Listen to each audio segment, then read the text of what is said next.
Nesta aula específica, a gente vai falar especificamente nessa relação entre guerra e transformação de estruturas e processos sistêmicos, tá?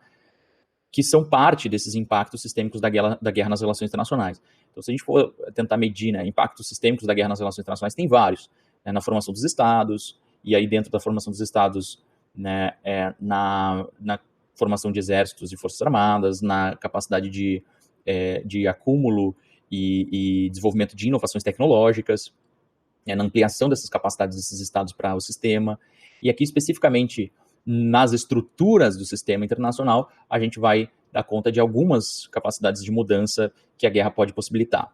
O problema é que, assim, é muito mais fácil a gente ver mudanças no Estado, né, nas capacidades do Estado, na fragmentação dos Estados, do que a gente ver mudanças no sistema internacional. Para isso, a gente precisa de boas teorias sobre o que são os sistemas internacionais e boas teorias sobre o que são mudanças. Então, é mais fácil a gente entender, Estados entraram em colapso, né, ou entraram em ascensão. A própria ambientação que a gente tem com algumas teses, do tipo assim, ascensão e queda das grandes potências, né, do Paul Kennedy, a gente tem assim, já uma familiaridade com a ideia de estados ascendendo e declinando, estados se formando, estados se destruindo. Então isso a gente já tem uma noção que pode acontecer. Mas no sistema internacional a gente às vezes não sabe nem o que é esse sistema internacional. Então a gente precisa ter uma boa teoria do que são sistemas internacionais e também de que tipos de mudança podem ocorrer nesses sistemas internacionais, tá? Para isso, então, a gente precisa ter teorias sobre mudanças, teorias que vão envolver um pouco dessa importância aqui. O Robert Gilpin e o Kalev Holst são autores que vão se preocupar com esses problemas, né, de mudanças no sistema internacional. Por exemplo, o Robert Gilpin ele tem talvez uma das primeiras teorias sobre mudanças de sistemas internacionais, né, que ele vai dividir tipos de mudanças, né, nos sistemas como systems change, que seria a mudança do sistema, né, mudança do sistema internacional. O sistema é de uma natureza, né, de atores e entidades, e depois ele se torna um outro sistema, do tipo que a gente viu, né, na Paz de Westfália, né, uma modificação de um tipo de sistema que era um sistema fragmentado, com vários tipos de Estado, para um sistema mais homogêneo, com Estados soberanos. E depois, nas guerras napoleônicas, né, a Paz de Viena, né, a gente começa a ver uma organização de um sistema de estados nacionais, né, estados nacionais modernos. E aí, então, você tem uma mudança do sistema em si, da natureza daqueles atores que compõem. Tá? E aqui, as mudanças no sistema, ou systemic change, são mudanças dentro do sistema. Quem controla o sistema, quem governa o sistema, qual é a polaridade dentro desse sistema, ou seja, dentro dessa estrutura aqui de sistema, né, de entidades e atores que são importantes, quem são os mais poderosos, que regras que existem nesses sistemas. E as mudanças interacionais, né, que são mudanças na forma das interações. Então, não nos atores em si, né, nas entidades, também não em quem controla, em quem governa, mas em como eles interagem. Ou seja, é mais cooperativo, é mais conflitivo. O que o Gilpin, e de certa forma até o Waltz já tinha falado em 79, é que a maior parte das teorias de relações internacionais até então tratavam muito dessas mudanças interacionais, cooperação, conflito, né, diplomacia, etc. E muito pouco de mudanças sistêmicas e mudanças do sistema. Tá? E essas mudanças, né, elas podem existir no sistema internacional global, ao longo da história, mas também em subsistemas. Por isso que ele coloca aqui, em um sistema internacional vigente. Ou seja, pode ser um sistema internacional vigente, um sistema antigo. Então, você tem a possibilidade de mudanças aqui já estabelecida. E variabilidade também regional de sistemas, né, que podem ocorrer. Aqui, então, eu fiz um quadro que mostra, né, dentro da teoria do Gilpin, a possibilidade de mudanças que ele vê. Então, dentro da teoria do Gilpin, como eu tinha dito, né, mudanças do sistema seriam mudanças do fundamento estrutural do sistema. Aqui é um pouco do que eu adotei na minha tese de doutorado, mas também alguns termos são influenciados pelo Waltz, como, né, princípio ordenador, ou fundamento estrutural, polaridade, né, polarização. Então, uma mudança do sistema é uma mudança no fundamento estrutural. Uma mudança sistêmica seria uma mudança na polaridade e na ordem do sistema, ou seja, distribuição de poder e nas regras que governam o sistema, né, quem governa, etc. E a mudança de interação seria uma mudança nas polarizações, nos padrões de cooperação e conflito. Também, em 1993, tem um livro muito importante, né, que é A Lógica da Anarquia, do Barry Buzan e outros autores, que vão falar também de mudanças, a possibilidade de mudanças nos sistemas, e que vão dar outros nomes para essas coisas, vão chamar de estrutura profunda, aquela estrutura que é a mudança do sistema, né, o fundamento estrutural, que é a organização e a natureza, o tipo predominante de unidades. Ele vai também falar da estrutura distributiva, capacidade de interação, formação de processo, análise de atributos, etc. Tá? O que importa aqui para a gente é o que o Gilpin basicamente falou de mudanças, né? E as possibilidades que a gente pode ver, assim, observar a partir dessa teoria do Gilpin em tipos de mudanças nos sistemas internacionais. A gente vai ficar com essas mudanças estruturais aqui hoje, tá? Que são mudanças do sistema e mudanças sistêmicas. Vamos tentar falar da ordem, da polaridade e desse fundamento estrutural, certo? Para a gente ler coisas mais aprofundadas sobre o que compõem sistemas internacionais, né? Estrutura, interação, unidades, tem outros livros que podem nos ajudar, a gente tratou em outras disciplinas. Tem outros textos, né, como do Robert Jervis, que vai falar de sistemas, do Neil Harrison, que vai falar também de complexidade, etc. Tá? Mas o que importa para a gente aqui é basicamente o Gilpin, tá? E como que a gente pode transformar em elementos observáveis da estrutura do sistema internacional esses tipos de mudança aqui dele. Além disso, então, a gente falou que a gente tem que saber o que são os sistemas internacionais, né, e que tipos de mudança podem ocorrer. O Kalev-Holtz também vai falar de formas de mudança que são importantes, tá? Então, ele vai dizer que tem mudanças que a gente pode ver com grandes eventos, com inovações sociais tecnológicas, do tipo revoluções tecnológicas, né? Ele tem até uma tabela específica que vai tratar de tipos de mudanças, né? Então, você tem mudanças que são de descontinuidade, que algo novo acontece, que nunca tinha acontecido.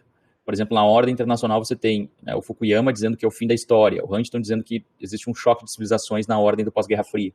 É um tipo de mudança de descontinuidade, segundo a visão desses autores aqui. Mudanças de adição ou subtração, quando uma coisa aumenta, né, a quantidade dela ou diminui.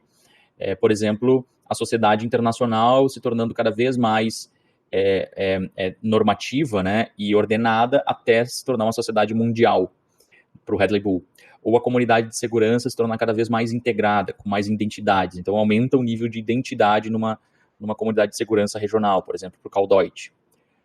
Complexidade também pode ser um tipo de mudança, né? Quando você tem um sistema que tem regras mais elaboradas, novos formatos mais avançados, novo escopo das atividades.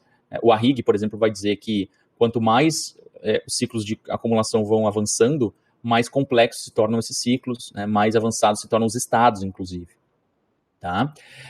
Uma mudança de transformação é aquilo que rompe institucionalmente, mas também mantém-se o que existia anteriormente, como, por exemplo, as repúblicas, né? Elas se institucionalizam globalmente, principalmente a partir do liberalismo francês, republicano, mas as monarquias constitucionais continuam existindo. As revoluções industriais, há uma ruptura, né, da geração de cada revolução, mas as tecnologias anteriores continuam também existindo. Por exemplo, carvão hoje, na China, é a principal fonte energética e é da primeira revolução industrial ainda, né? Então, isso tudo mostra como essas transformações, elas acabam também carregando um bocado das coisas antigas. Reversão seria o retorno a formas antigas. Por exemplo, você tem hoje um retorno, né, a cada vez maior às guerras regulares, que na realidade, a gente poderia dizer, segundo Kalev-Holtz, né, a gente poderia dizer que as guerras regulares nunca deixaram de existir. Na realidade, nunca deixaram de existir, elas só não eram vistas de maneira muito clara. Mas se fosse uma guerra totalmente nova, por exemplo, seria, ou uma guerra pré-westfaliana, seria uma reversão.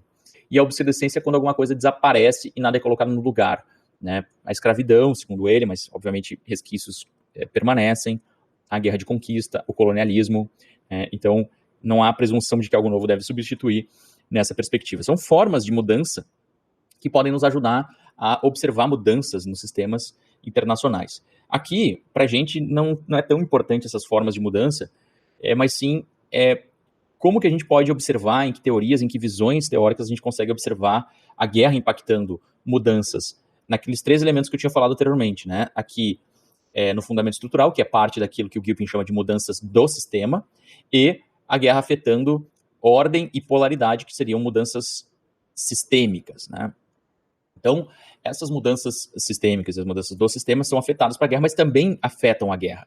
Então, o tipo de guerra que vai acontecer, a forma como a guerra vai tomar, também vai ser afetado por essas mudanças e essas variáveis aqui dos sistemas. Então, isso é importante vocês levarem em consideração. Não é uma relação causal unidirecional. Então, por exemplo, em relação à polaridade. A guerra afeta a polaridade como? Bom, a guerra afeta a polaridade definindo basicamente que potência venceu, que potência perdeu, que potência que diminuiu suas capacidades no conflito armado, que potência que conseguiu aumentar suas capacidades no conflito armado. Isso é o básico que a guerra consegue fazer. Isso vocês já tinham visto na própria teoria do Tilly, porque a guerra forma estados. Então, ela não forma só estados isoladamente, mas ela forma e deforma e desforma, digamos, estados de forma relativa. Portanto, estados acabam ascendendo e declinando, com conflitos armados. Se eles conseguem fazer frente àquele conflito, se eles conseguem se fortalecer frente àquele conflito, com capacidades militares, com mobilização nacional, eles provavelmente vão se transformar numa potência, seja regional ou seja global. Se eles se enfraquecem com aquele conflito, mesmo de alguma forma, em algum momento se fortalecendo, mas sendo derrotados, ou se saindo do conflito em uma posição bem problemática, quer dizer então que eles vão ter possivelmente uma posição declinante na polaridade do sistema internacional. A polaridade do sistema internacional, você sabe o que é, né? É a distribuição de poder entre estados. A despeito de como que você mede poder, como você diz que o poder existe, né? Ou como que você caracteriza poder. Então, a guerra vai afetar o poder relativo desses estados, né? E, portanto, afetando a polaridade. Mas a própria polaridade, segundo algumas teorias das relações internacionais, vai aumentar ou diminuir a predisposição para a guerra.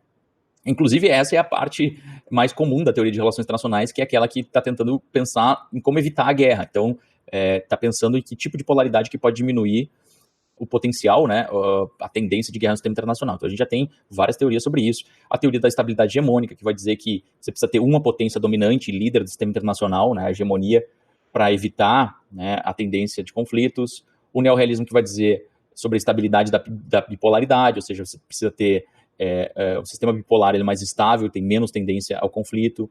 O Karl Deutsch, né, e David Singer vão dizer que a multipolaridade vai aumentar as chances de paz, porque você tem mais interdependência e interação entre esses estados. O realismo da transição de poder também vai dizer que ascensão e declínio de potências, né, momentos de paridade vão ser mais tendentes à guerra. Então, tudo isso vai ser um pouco disso que já está desenvolvido, né, que é a polaridade afetando a guerra.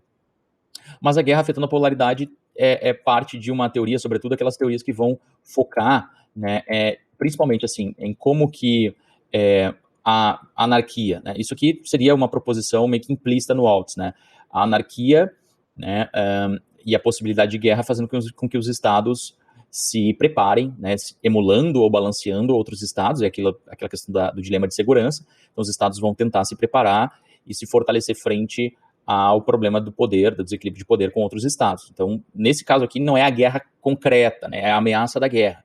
Outra teoria que vai dizer sobre a ameaça da guerra, mas também a guerra em si, é a do Robert Gilpin, que também vai dizer, né, que vai ter, digamos assim, os estados vão se preparar frente às ameaças da anarquia, mas também isso vai ser assim, moderado por distribuição de poder econômico, difusão tecnológica, constrangimentos sociais, custos militares, e isso vai produzir estados que vão superar os entraves, né, da agência doméstica para a agência doméstica e criar condições para as expansões.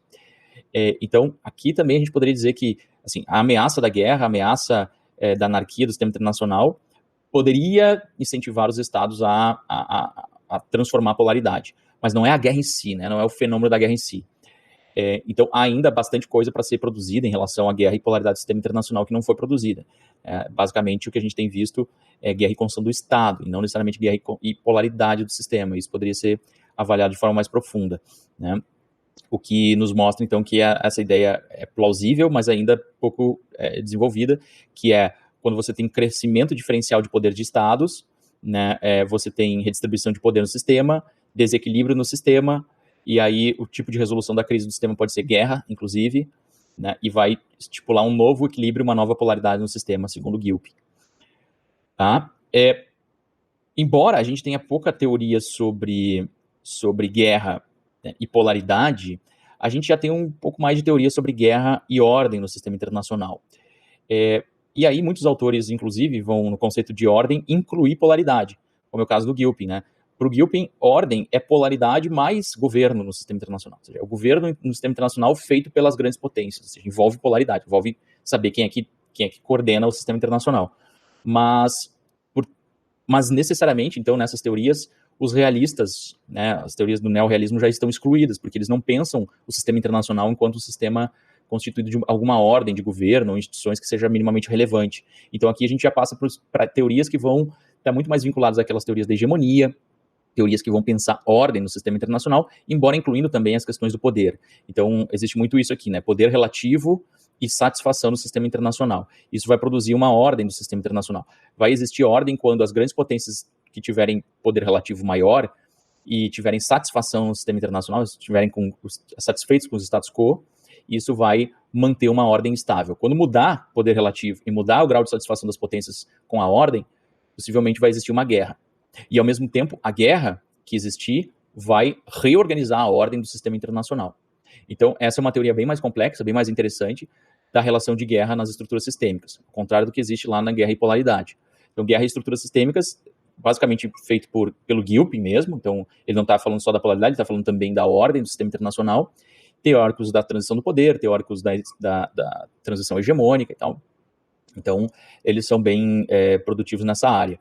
E basicamente, o avanço aqui, eles darem uma definição clara para o que é a ordem no sistema internacional, que pode ser o governo no sistema, ou seja, o composto de regras, né, direitos e normas, né, que vão existir para governar, ou pelo menos influenciar as interações entre os estados. Então, é basicamente o arcabouço institucional do sistema, né, instituições formais e informais. E eles vão constituir um status quo, que vai ser a composição da ordem e da polaridade do sistema, né? Então, são padrões estabelecidos ou ordens internacionais. E aí, então, as relações entre estados, ela não existe uma autoridade governamental formal, mas existe alto grau de ordem entre os estados. E tanto a perspectiva da escola inglesa quanto das teorias da hegemonia vão aceitar isso. Os nacionalistas também, né, mas não de uma forma tão rebuscada aqui, a não ser na teoria do Robert Cohen da estabilidade hegemônica. Também vai ter uma teoria mais clara sobre ordem, sistema internacional. Então todos vão pensar em momentos de estabilidade e momentos de desestabilidade dessas ordens. Os momentos de desestabilidade, né, que são os momentos de mudança. Então isso faz com que nem todos os atores eles vão reagir de forma igual ao estímulo da anarquia. Você pode ter até anarquia no sistema internacional, mas a ordem faz com que atores sejam mais ou menos satisfeitos com relação às regras que estão no sistema. Eles não estão só preocupados com a polaridade, né, e a ameaça daquela polaridade no sistema, então balanceando só poder. Não, eles balanceiam ordem também. Então, o balanço de interesses em relação à ordem é muito importante. Você tem a dualidade poder mais interesses, que vai fazer com que estados tenham incentivos maiores ou menores para entrarem em conflito.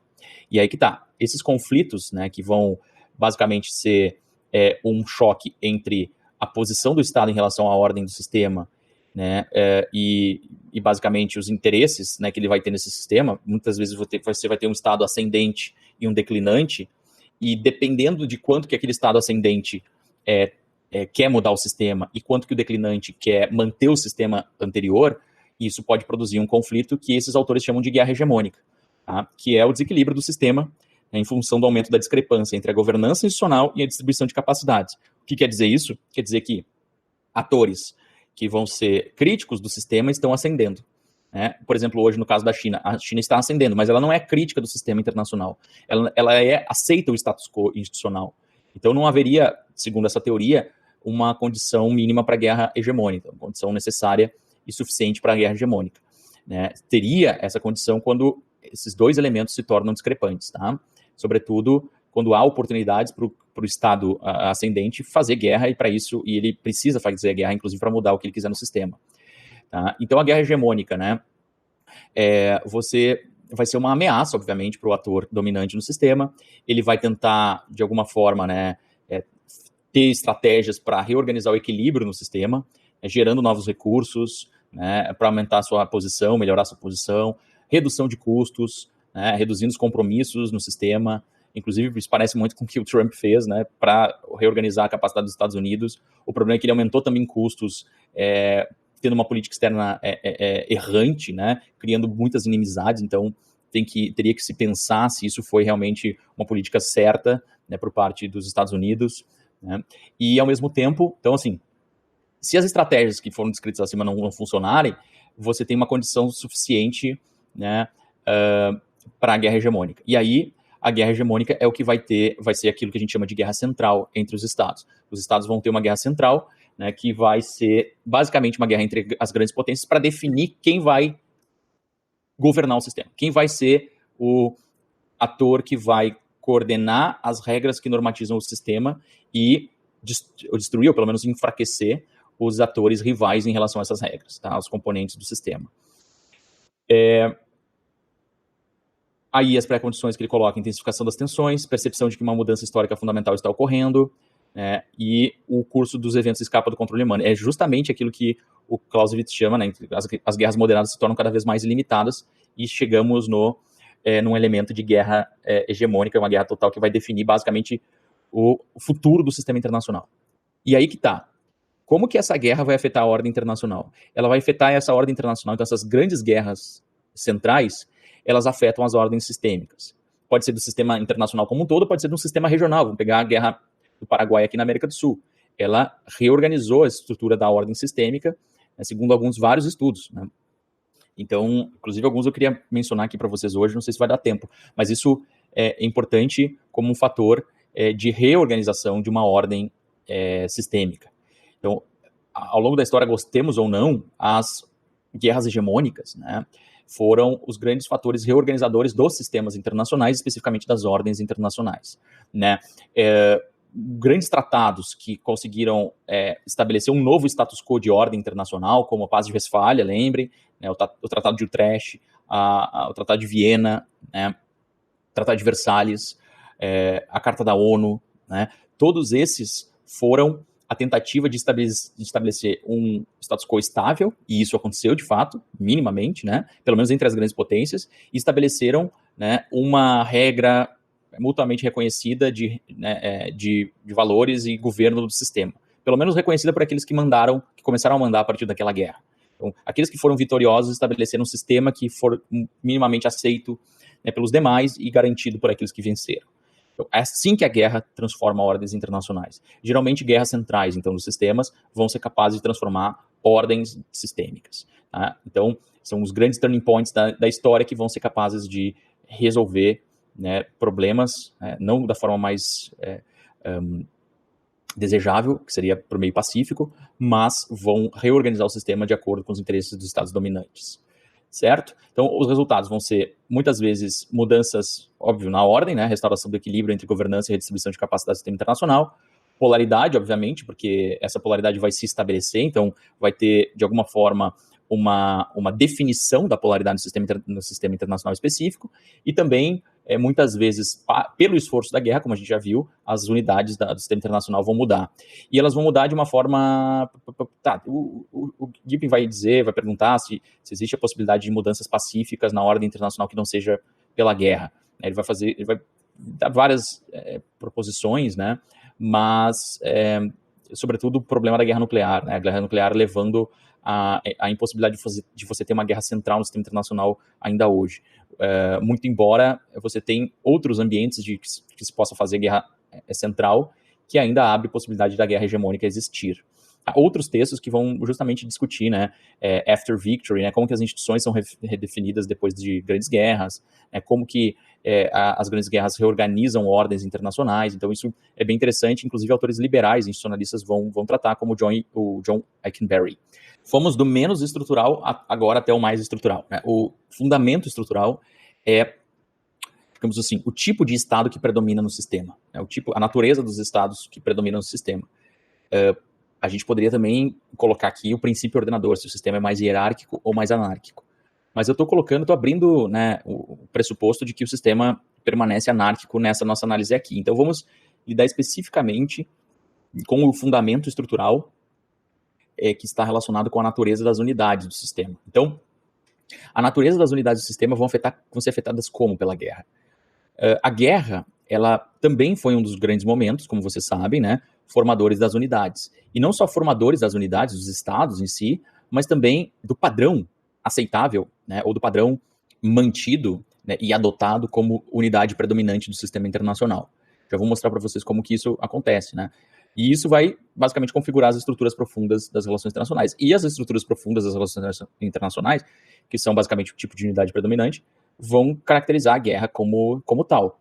Então, se a gente for pegar, e em algumas guerras fundamentais do sistema internacional, a gente vai ter uma predominância de tipos de unidade específicos. Se a gente for pegar, por exemplo, a Guerra dos 30 Anos e a Paz de Westfália, vão organizar não só uma nova ordem, como a gente tinha visto ali antes, mas também vão mostrar, digamos, a superioridade dos estados soberanos, absolutistas, frente a outras unidades possíveis existentes nos sistemas internacionais. As guerras napoleônicas vão mostrar também, como Clausewitz fala, a superioridade dos estados nacionais, com exércitos nacionais, frente a outros estados. A Segunda Guerra Mundial vai mostrar a superioridade de grandes estados, com estados de bem-estar social, frente a outras unidades políticas. Então, estados inclusivos, né? Então, isso tudo é basicamente como a guerra consegue afetar estruturas profundas e padrões institucionais de estados que vão permanecer ao longo do tempo. Além disso, essas estruturas profundas, como eu já tinha dito, elas vão ter um tipo de forma de lutar a guerra que é diferenciado em relação a outras estruturas profundas. Então, se a gente for pegar, por exemplo, na guerra pré-westfaliana, você tinha os estados pré-modernos que vão ter um tipo de forma de travar a guerra, como o Kalev-Holst coloca, né, pouco institucionalizada, com uma organização e institucionalidade precária. Você tinha o uso de mercenários, não havia forças armadas estabelecidas.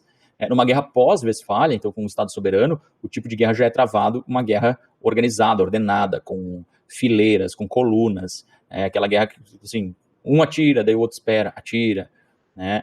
E quase como um jogo de xadrez, né? Então, com regras dentro do campo de batalha. Aqui também começa a se organizar o jus ad bellum, né? O direito à guerra e o direito na guerra, né? O direito internacional humanitário. E também, daí você tem no século XX, né? Aquela guerra que mobiliza sociedades e populações, que é uma guerra total, uma guerra nuclear, uma guerra que é quase de destruição de outros projetos políticos e ideológicos. É bem interessante como isso acontece, né, e isso vai mostrar como estruturas dos sistemas internacionais, né, de padronização de tipos de Estado, vão afetar a guerra e como que a guerra vai ser, né, e como que essas estruturas vão ser afetadas pela guerra. Então, assim, essa guerra, né, de guerra irregular pré-westfaliana, né, as vítimas eram geralmente vistas como subhumanas, né, você tinha o uso de meios irregulares de guerra, o uso de formas, né, de ameaça e uso de violência de maneira irregular, como pilhagem, como ataque a mulheres, escravos, a roubo de tesouros. Então, assim, não que essa forma de organização de guerra tenha mudado e desaparecido, mas é um pouco do que a gente teria ali na transformação, né, que é a mudança institucional quando a coisa permanece, né, presente, mas uma nova forma se organiza. Então, ao mesmo tempo que você tem a Guerra Westfaliana mantendo-se entre estados coloniais, né, e colônias, né, países colonizados, sociedades colonizadas, ou entre sociedades do terceiro mundo, sobretudo, porque basicamente para lá que se exporta a violência dos estados desenvolvidos, né, essa guerra irregular que marca a formação dos estados absolutistas na Europa, guerra com pestes, com capacidade de você cuidar das tropas, mortalidade, assim, não há direito de segurança aos prisioneiros de guerra, etc. Tá? A guerra no pós-Westfália é uma guerra muito organizada, né, e geralmente é feita para quase como uma checagem de correlação de forças entre estados, né? Então essa guerra vinculando diplomacia, avaliação de custos, é uma guerra que envolve uma condução da guerra com declaração formal, uma uniformização, uma mobilização organizada de combatentes, uma distinção clara entre combatentes e civis, e aí na paz também redição formal, tratados formais e tal. Então tudo isso mostra um pouco da pompa, né, das carreiras militares, das forças armadas e tal. Então os estados mantiveram durante muito tempo, né, essa organização de guerra de tipo westfaliana, né, mas se a gente for ver com o aumento das disputas, sobretudo as disputas na periferia, né, e aí ali os constrangimentos de fazer uma guerra irregular que atacasse civis e destruísse todos os territórios eram bem menores, né, então na periferia tudo podia acontecer. E entre si, então, existia uma ordem, né, como foi a ordem do Concerto Europeu, que garantia um mínimo de respeito e acordos, né, de uma guerra desse tipo aqui, né, em que você tinha o mínimo de coordenação. Tá? Mas aí que tá, né, no século XX, você tem cada vez mais uma institucionalização dessa guerra, o direito, né, como instrumento de controle da aplicação de força, e também a guerra cada vez mais deslegitimada como instrumento político, mas ao mesmo tempo você tem, então assim, organizações internacionais, você tem grandes momentos de guerras centrais, que são guerras que basicamente de extermínio, de mais de 30, 40 milhões de mortos, né, e que assim, permanece como um trauma nas sociedades. Você tem a ameaça de uso da força de tipo guerras biológicas, guerras com armas de destruição em massa, né, guerras químicas, biológicas, né, guerra nuclear, e ao mesmo tempo na periferia, enquanto você tem um equilíbrio no centro do sistema internacional, na periferia muitos estados ainda têm forças armadas com grande irregularidade, pouca capacidade, e aí a forma de combater, inclusive dessas forças armadas de grupos insurgentes, é uma forma irregular, né, inclusive incentivada pelas grandes potências, com ataques a populações civis, com o uso do terrorismo, do dito terrorismo. Então, essa irregularidade na guerra acaba acontecendo também nos dias atuais, e isso também é derivado, né, das estruturas do fundamento estrutural do sistema internacional. Você tem estados desenvolvidos, estados subdesenvolvidos, né, e espaços de presença de grupos armados insurgentes ou grupos armados irregulares que estão sempre presentes nesses espaços, e muitas vezes isso se torna a grande ameaça do sistema internacional contemporâneo do ponto de vista de segurança. Então essas ameaças irregulares, elas são basicamente existentes, principalmente, né, hoje em dia, na penetração das grandes potências na periferia, na ação estatal de estados periféricos e também em grupos insurgentes periféricos. Então, nessa maior porção do mundo, a guerra irregular existe de forma predominante. E aí, então assim, se você tem uma distinção entre uma parcela do sistema internacional que é desenvolvida, tem estados minimamente estáveis, embora com algumas crises, obviamente, né, e uma periferia que tem desigualdade, subdesenvolvimento, a gente poderia interpretar que há, sim, dois fundamentos estruturais do sistema internacional, e que as dinâmicas de segurança são totalmente distintas nessas diferentes regiões, e que essas diferentes regiões, inclusive a periferia, a primeira região impacta muito na segunda e vice-versa, né? A segunda impacta muito na primeira. Então, essas questões são bem interessantes da relação entre guerra, né, e fundamento estrutural, como que guerra periférica, guerra regular, né, acaba sendo importante no sistema internacional atual, né, com a redução da distinção entre paz e guerra, né, o aumento da duração de guerras, ou seja, não tem uma paz clara, existe uma linha tênue entre guerra e criminalidade, não há uma declaração formal, né, de guerra e tampouco de paz, e aí surge aquilo que alguns autores chamam de estado de violência, o estado de constante violência, como o Frederick Ross chama. Então, isso a gente vai tratar depois, no próximo bimestre, como uma parte das dinâmicas de segurança do terceiro mundo. Mas o importante aqui é a gente entender que isso também pode ser resultado, né, de dinâmicas que estão relacionando, né, a guerra e o fundamento estrutural do sistema internacional, em que muda-se o fundamento estrutural, muda-se a forma de organização da guerra. Muda-se a forma de organização da guerra, muda-se também a forma de predomínio do fundamento estrutural. Certo? Aqui mais algumas imagens do tipo de guerra irregular, em que há pouca distinção entre civis, que a forma de emprego de força é uma forma irregular, que muitas vezes você não tem equipamentos para atacar as forças armadas de forma convincente, de forma crível, você ataca os grupos insurgentes e as forças armadas em si atacam as populações locais, civis, né? Então, tudo isso mostra esses movimentos de mudanças, né, de fundamento estrutural e guerra que são basicamente correlacionadas, tá? Depois a gente vai discutir um pouco mais sobre isso aqui. Tá, então assim, alguns estudos que têm sido feitos, né, que eu acho que são interessantes para vocês tentarem aprofundar um pouco mais esses impactos da guerra nos sistemas internacionais, tá? Tem, hoje em dia, uma parte da literatura, então assim, uma parte dessa literatura inicial que vai tratar do impacto da guerra na construção dos estados europeus, a gente pode ver dois caminhos assim de desenvolvimento.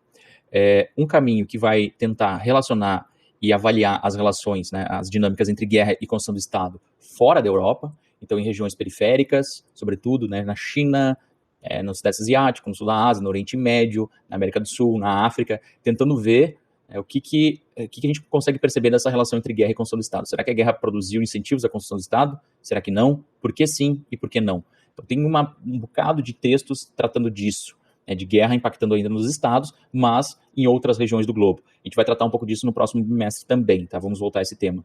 E um outro caminho de segmento dessa discussão é o caminho de tentar produzir uma teoria um pouco mais robusta de guerra e transformação não só dos estados, mas transformação dos sistemas enquanto um todo, né?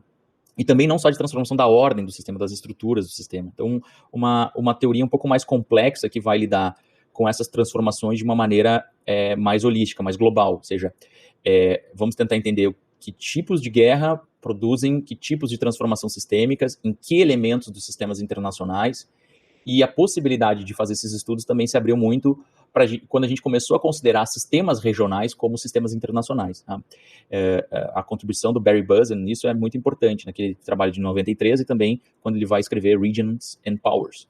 Depois a gente vai tratar um pouco sobre isso também, que vê nas regiões sistemas, né, como sistemas internacionais, mas são sistemas que, é claro, são afetados pelo sistema global, mas são sistemas próprios. E ali, então, a gente também pode observar mudanças, né, em elementos daqueles sistemas a partir de conflitos armados. O que isso possibilita? Possibilita que a gente tenha mais observações, né, possibilidades de observações deste fenômeno da guerra impactando sistemas. Se a gente fosse teorizar apenas que o sistema global é um sistema internacional, a gente teria pouquíssimas possibilidades de observação na história, né, de grandes mudanças do sistema internacional.